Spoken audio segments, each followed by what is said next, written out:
Le cap, il est clair, c'est d'exonérer les classes moyennes et les classes populaires.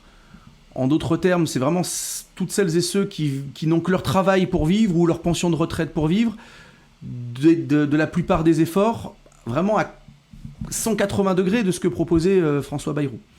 De l'autre côté, c'est d'aller chercher un petit peu l'argent là où il est et de mettre à contribution les plus grandes fortunes de ce pays, que ce soit des individus, des ménages, des foyers, ou aussi les grandes entreprises. Et puis, surtout, de travailler à la relance de la consommation.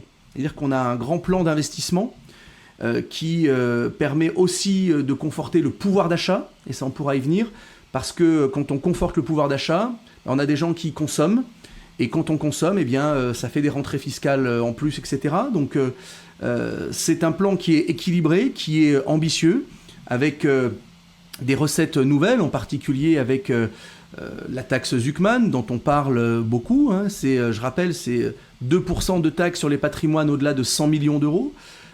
Revoir la fiscalité aussi sur les dividendes, sur les plus-values, revoir la question aussi des aides publiques aux entreprises. On a eu un rapport parlementaire là en juillet, c'est 211 milliards d'euros de dépenses chaque année en faveur des entreprises et qui sont bien souvent soumis à aucune condition, ou en tout cas très peu de conditions et très peu de contreparties.